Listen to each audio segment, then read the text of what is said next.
Hej. Samé hity z Rádia Express v Made in Balmer v pondelok popoludní.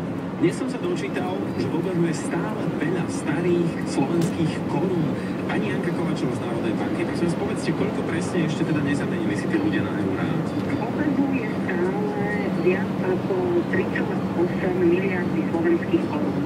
Je to vrátanie bankoviek aj vrátanie minci. Ja by som tým pádom navrhoval taký netradičný prieskum na tento týždeň, či by sa do Expressu prihlásil niekto, kto má najviac tých mincí, lebo tie treba vlastne do konca roka zameniť, ak ich chce niekto zameniť za eurá.